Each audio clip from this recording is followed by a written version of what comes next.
Bastards. Today we're going to talk about drinks in a survival and prepping situation. What do I mean by that? Well, the first one obviously is water. As long you got a way to make water, to find water and make it potable and drinkable, then you're good. But yeah, survive prepping is not only about surviving, it's also about living. So in case when the system goes down and your favorite soft drinks or beers or other kind of drinks that you like are not available or too expensive, then you need to make sure that you can provide yourself with other things, because yeah, drinking only water, yeah, it's good for surviving, but yeah, a person wants to live. uh and I like a drink now and then, so everybody does. So in a survival situation, I would say that you're limited to what your surroundings can offer you, but with a little bit preparedness, you can get quite a few drinks that could aid or even be pleasurable to drink in a survival situation. So let's start. Like I said, obviously, if you got a way to filter water, do it. That's your first priority. Um, well, you know what? Let's go to priorities, I would say. So, the next thing I would say is for a bug out situation. Some people perhaps saw in my video about my long bug out trip, the simulation. I did not eat for a bug out on food for 30 kilometers. So what did I do? Well, first of all, I tried to do 3 into 1, and that was with with just my water bottle and a canteen. I put water in it, I mixed real honey with it, and then I poured some salt in it, mixed it, and that got me going on during the bug out. So what does this little thing do? I call it virgin grog, and you will in a minute know why. Um, it's doing the three things at once during the bug out. First of all, it's hydrating you because of the water. Second, the salt is how do you say this? When you sweat a lot during high intensive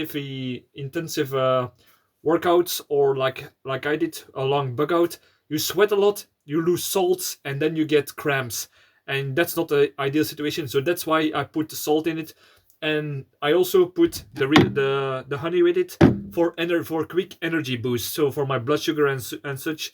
So yeah, those three together are doing those three things, and these are easy to carry, light to carry.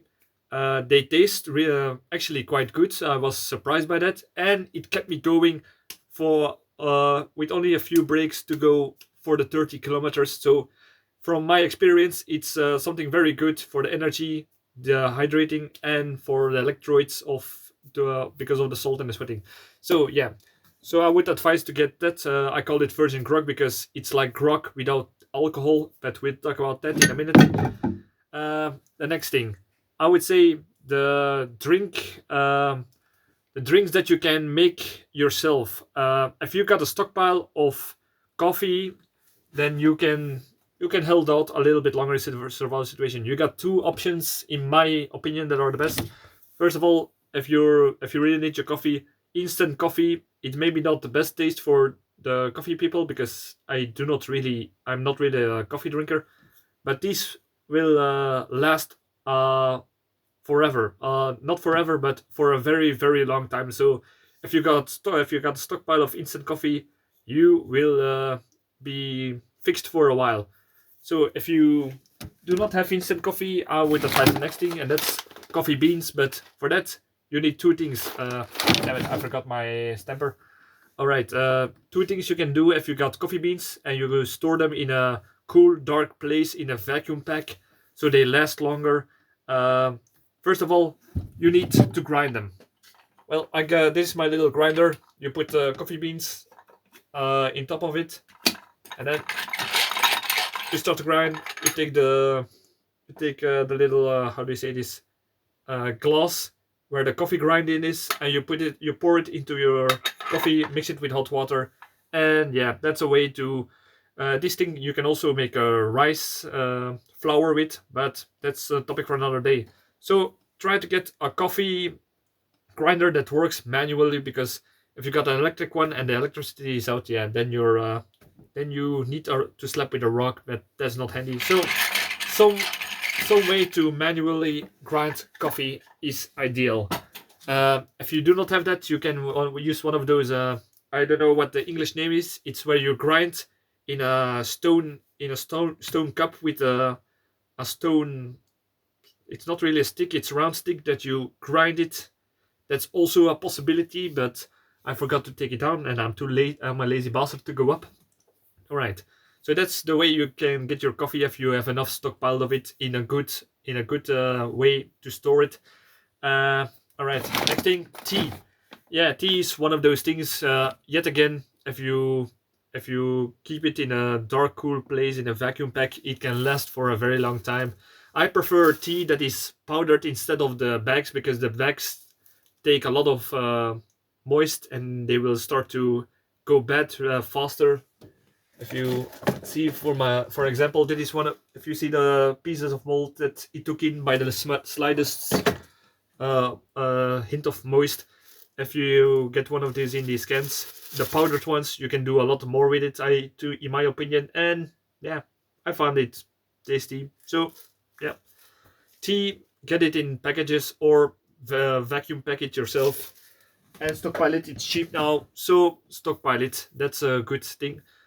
All right, the next thing, uh, if you want some juices from picking berries or other pieces of fruits that you have in your garden, or foraging from around, I would advise to get a fruit purse. A fruit, no, a fruit press is the name, I think. It's one of those things where you put berries or a fruit in it, and you squeeze it out and pour it, and then you can have all sort of juices that you want.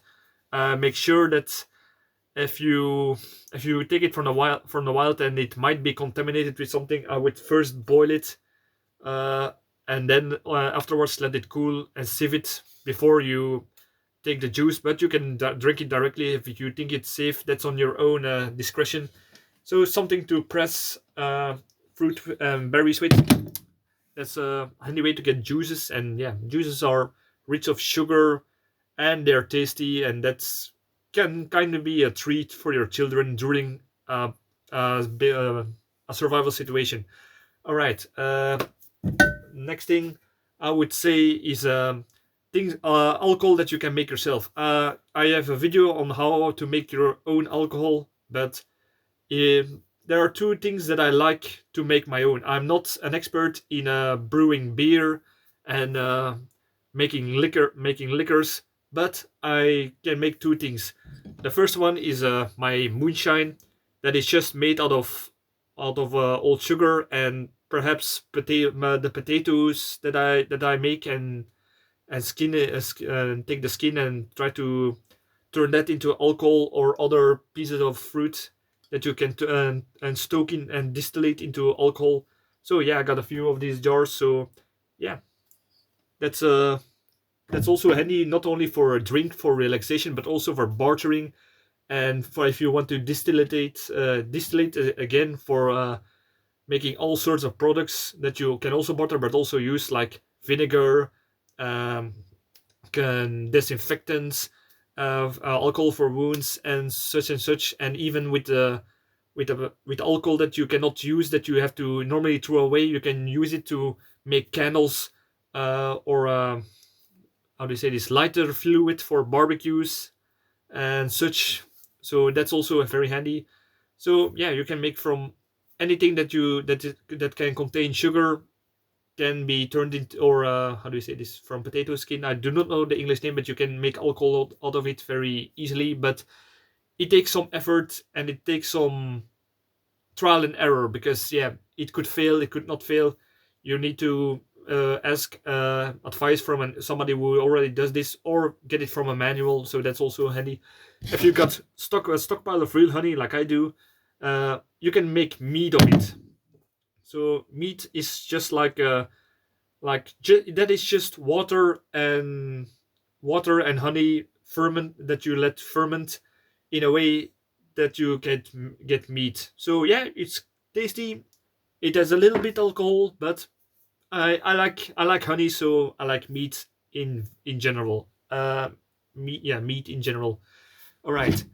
So we got to that, and now I want to make two perhaps a little bit controversial things to say. I kept it for last. First, if you are able to make your own beer because you can get grains or something, and hop and what the how do you say this, wheat, all those things that you can turn into beer. If you get beer is actually a very important survival drink, I would say. Not for getting drunk like we associate it with today, because today we work very delicate. We have to do specialized work. We have to be at our top at our top notch all the time. You cannot drive and all the other tasks if you're intoxicated. But if we really think about and look at the history of humanity, alcohol has been a really big part of it. And even recent. I will give two examples of it. Um, let's first talk about the beer part. Beer has always been part of even daily work because people used to work really long hours, and one ways to that they kept up with it or could could tolerate it is by having some beer. But beer was less strong in the medieval time, in the 17th, 18th, and 19th century. It was less alcohol and often watered down if it was for people who did work or labor. So that's a way to give them energy, to keep them happy, and it's a sort of benefit of pay that they did. So I always wondered why would beers be such important to people all over the world almost, especially during work hours. That's the reason. Those are the reasons that I told you before, and yeah, here is an example of it. Like I said, they watered it down so they do not get drunk. But yeah, I watered this beer down. So yeah, let's try it out.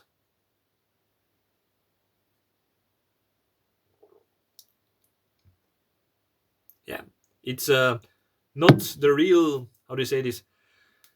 You can taste it's watered down, but it's still a good taste and especially if it was during the survival situation. So if you got beer stockpiled, or you can make your own beer.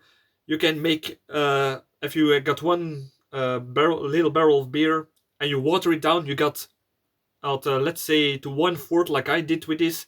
You got 4 times more liquid beer that you can pass around. And even in a survival situation, people will not get that drunk because it's watered down. They it's enjoying it's enjoyable enough to drink, and it gives energy.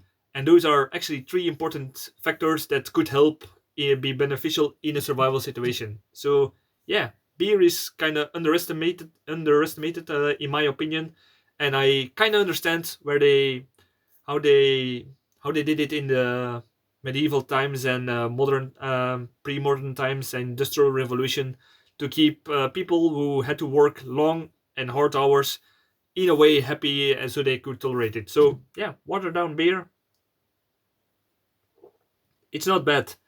It's yeah, I would give it a thought, keep an open mind to it, look into history. And I'm not talking about mainstream history. I'm talking about read biographies, read uh, historian, also different types of historians who look into the everyday life of just the regular laborers and workers and just people are all around in the history. So yeah, I would very advise to see how they did it, and you can take those informations and try to put it into your own survival preparedness. And yeah, you can learn one thing or two that might could help. Another thing from history is grog. What is grog? Well, this is grog, and grog was actually some the same thing as beer. It was used for especially for mostly for militaries and sailormen. It was a daily ration that they got, and it has several reasons for it actually, because when they went on their long voyages with the old ships from medieval, late medieval to even the 1970s, uh, yeah, every sailorman got a daily ration of grog. Grog is one fourth. If I am right, one fourth rum, and the rest is water and a little. And yeah, the citrus juice came later on, but I will tell you why in a minute. First of all, they put rum with the water because water on long voyages went bad, went stale, and yeah, to stop that from happening, they put a little bit alcohol in it, and rum was one of those things that they used mostly. So yeah, that way the water got longer, but because you cannot have intoxicated people working on board, they watered it down greatly. So yeah, like I said, one fourth is of this is rum, and it has, like I said before, with virgin grog, it has several it has several benefits. One, it's for hydrating, yeah, because it's mostly water. Uh, Second of all, energy, because rum contains a lot of sugar actually. So yeah, that's like with the honey part, the energy that you get from it for yeah, working hard and long hours on the ships or as in the army, where they mainly did it on ships, and later on they mix it together with citrus, like lemons, or how do you say this, lime, yeah, lime is the word. They put it together with it. Why? Because of scurvy, because on long voyages where they only had certain food staples that were not that nutritious and lacking of vitamins, yeah, scurvy was a big problem. So they introduced lime to the grog to get those nutrients. So yeah, it's medical. It's even medical if you think about it. And like with the beer, it's kind of good for the morale boost. And yeah, it's the British Marine did it, kept doing it till the 1970s. So it must work in a way, in some way, even if it was for tradition. So yeah, that's right. It's all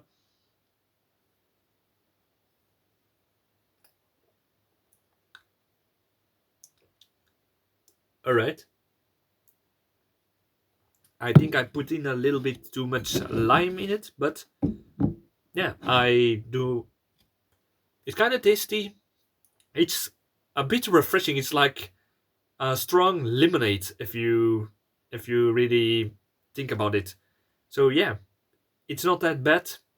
Perhaps a little bit too much lime, but if you got rum, or you make you remix it with your own homemade alcohol, you can try to recreate your own grog.